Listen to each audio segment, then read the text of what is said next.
A shepherd stopped mid-step, high on the hillside. Nothing but grass and wind, and the valley spread below him.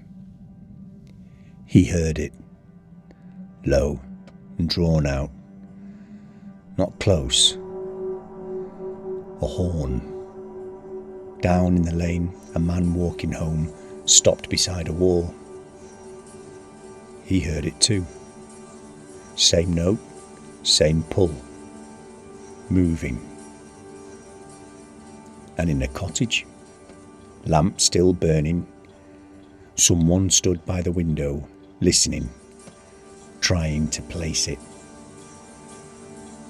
The sound was crossing the valley from one side to the other, as though it was crossing the valley, but never from where you expected. That was the first time. Up in Calderdale, where the valley settles and the wind drops low, there was a time, not so very long ago, when people in different parts of the valley heard the same sound. It came at night, when the mills were quiet, when the roads had emptied, and when the last doors had been closed for the day. What people heard was a horn. It was low and drawn out, not sharp like a whistle, and not clear like a bell. It was something older. And the thing that people remembered wasn't just the sound. It was the way that it travelled. Because you see, the sound didn't stay in one place. It moved. Heard first on one hillside, then again, minutes later, on another. It was as though it was crossing the valley itself. Now, in these valleys, sound behaves in its own way. It bends, it carries, it lingers. A hammer strike from a distant yard can sound as though you just heard it behind you. And a voice carried on the wind can move from ridge to ridge without losing itself. So at first people said that that's what it would be. Some distant work, some late movement, something ordinary, heard in an unusual way. But the sound didn't settle. It shifted, and it appeared somewhere else. It wasn't fear that sent them up. It was the not knowing. A few men who lived there all their lives said they'd go and settle it, lanterns lit and boots on stone, walking up towards the higher ground trying to catch it before it faded. But when they reached the ridge, there was nothing. No figure, no animal, no sign of anyone. It was only the wind moving slowly across the grass.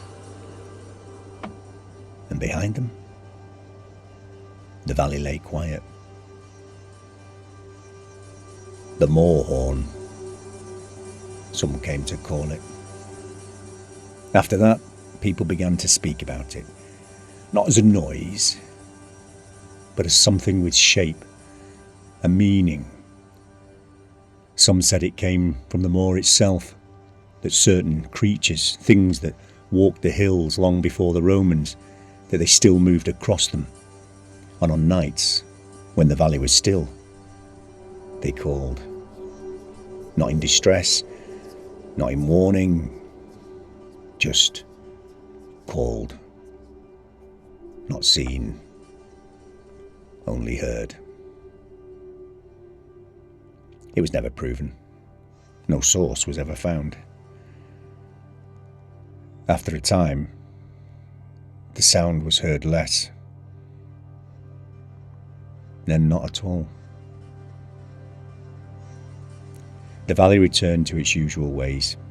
Wind in the grass, water in the calder, and distant doors closing at the end of the day. But even now, in Calderdale, on a still night, where the air sits heavy between the hills, people still pause just for a moment and listen. Because once, something crossed this valley that no one ever found. The old horns, the real ones, they sit in museums now, cracked and silent. So if you're out there standing on the ridge and the valley goes still, and you hear something low moving across the dark, you might go looking for it. You might just listen and let it pass.